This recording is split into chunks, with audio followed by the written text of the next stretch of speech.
নজর রাখবো সন্দেশখালীর দিকে, কারণ আমরা জানি জাতীয় মহিলা কমিশনের চেয়ারপারসন রেখা শর্মা তিনি আজকে সন্দেশখালীতে গিয়েছেন এবং সেখানে গ্রামে গ্রামে ঘুরে মহিলাদের সঙ্গে কথা বলছেন তিনি। এবং এখনো পর্যন্ত যেমনটা জানা যাচ্ছে বেলা 2:30 পর্যন্ত মোট 10টি অভিযোগ জমা পড়েছে তার কাছে এবং এই লিখিত অভিযোগ দায়ের করা হয়েছে তার কাছে। তিনি জমা নিয়েছেন, এই বয়ান রেকর্ড করেছেন মহিলাদের এবং কি কি অভিযোগ উঠে আসছে, মহিলারা সেখানকার মহিলারা কি কি অভিযোগ তুলছেন সে বিষয়ে আরো বিস্তারিত জানবো। সরাসরি রয়েছে প্রতিনিধি রিয়ার কাছ থেকে জানতে চাইবো, রিয়া এখনো পর্যন্ত ঠিক কতগুলো অভিযোগ জমা পড়েছে এবং কি কি অভিযোগ উঠে আসছে ঠিক?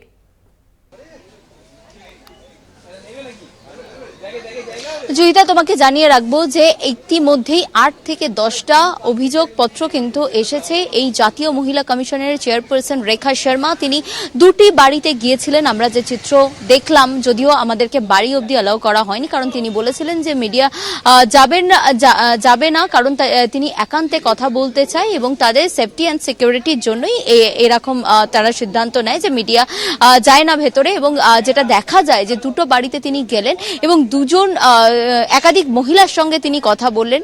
এবং আমি তোমাকে সিকিউরিটির জন্য তাদের পাড়াগুলো বলছি না, একটা পাড়ায় প্রথমে তারা গিয়েছিলেন এবং সেখান থেকে দুজন মহিলাকে মুখ বন্ধ করে আরেকটি পাড়াতে তিনি নিয়ে যান এবং সেখানে গিয়ে কিন্তু দীর্ঘক্ষণ তিনি তাদের সাথে কথাবার্তা বলেন। এবং সেখানেই দেখা যায় যে পুলিশের আধিকারিকরাও সেখানে ছিলেন।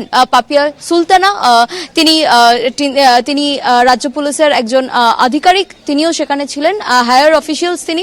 এবং তার নেতৃত্বেই কিন্তু এই যিনি এসেছেন অর্থাৎ চেয়ারপারসন যিনি এসেছেন তিনি কিন্তু বিভিন্ন জায়গায় যে গেলেন সেখান থেকে তিনি অভিযোগ একদম লিখিত অভিযোগ নিল এবং সেইটার যত এখন অবধি যেটা জানা যাচ্ছে যে 8 থেকে 10টি অভিযোগ নেওয়া হয়েছে এবং রিটেন কমপ্লেন, সেই রিটেন কমপ্লেন নিয়ে কিন্তু তিনি ওখান থেকে বেরিয়ে অর্থাৎ দ্বিতীয় যে পাড়াটাই গিয়েছিল সেখান থেকে বেরিয়েছেন। দুজন মহিলাকে সঙ্গে বসিয়ে, দুজন মুখ বন্ধ করা মহিলাকে সঙ্গে বসিয়ে তিনি এসেছেন। তারা এসেছেন ইতিমধ্যেই সন্দেশখালী থানাতে এবং সন্দেশখালী থানাতে তারা এই মুহূর্তে রয়েছেন, হায়ার অফিসিয়ালসরা রয়েছেন, তাদের সাথে কথা বলছেন।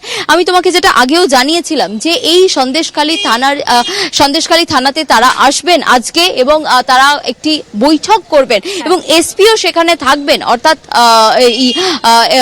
তার সাথেও তিনি কথা বলবেন বলে এমনটাই কিন্তু গতকালকেই আমরা জানিয়েছিলাম। এবং এখন যেটা দেখা যাচ্ছে যে এই রেখা শর্মা তিনি প্রথমে একটি পাড়ায় গেলেন, তারপরে দ্বিতীয় পাড়ায় গেলেন এবং সেখান থেকে মুখ বন্ধ করে দুজন মহিলাকে টোটোতে বসিয়ে তিনি একদম এই যে মহিলা কমিশনের যারা ছিলেন আধিকারিকরা এবং পুলিশ আধিকারিক ছিলেন তাদেরকে সঙ্গে নিয়ে তিনি সোজা সন্দেশখালী থানাতে এলেন। এবং যেমনটা সূত্র মারফত খবর পাওয়া যাচ্ছে যে এখানে একটি অভিযোগ হবে এবং সেই অভিযোগ করানোর জন্যই কিন্তু মূলত সেই মহিলাদেরকে দুজন স্পেসিফিক, আরো তোমাকে বলবো যে দুজন মহিলাকে মুখ বন্ধ করে এই থানাতে অর্থাৎ সন্দেশখালী থানাতে আনা হয়। কারণ আমরা দেখেছি যে একাধিক অভাব অভিযোগের কথা জানিয়েছিলেন এই মহিলারা এবং প্রথম এই এনসিডব্লিউর যারা আধিকারিকরা তারা এসেছিলেন এবং তারপরে কয়েকদিন কেটে যাওয়ার পরে চেয়ারপারসন তিনি নিজে এলেন, তিনি নিজে তাদের অভাব অভিযোগের কথা জানতে চাইছেন এবং সেই কারণের জন্য তিনি নিজে বিভিন্ন বাড়িতে বাড়িতে গিয়েছেন। তাদের সেফটি সিকিউরিটির জন্য মিডিয়াকেও সেখানে অ্যালাউ করা হয়নি এবং দ্বিতীয় নম্বর যে পাড়া সেখান থেকে তিনি দুজন মহিলাকে মুখ বন্ধ করে এই সন্দেশখালী থানাতে তুমি দেখতে পাচ্ছ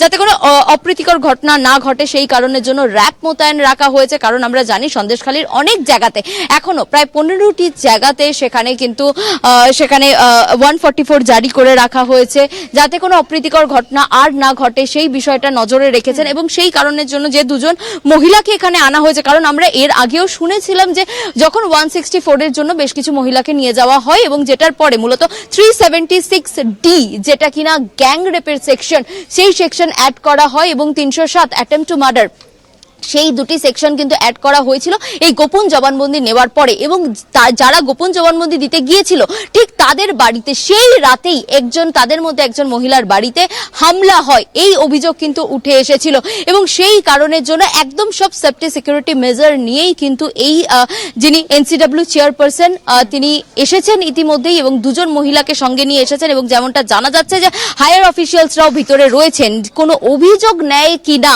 এবং সেটা তিনি বসে থেকেই এফআইআর হিসেবে ট্রিট করাই কিনা সেটাই কিন্তু এখন দেখার।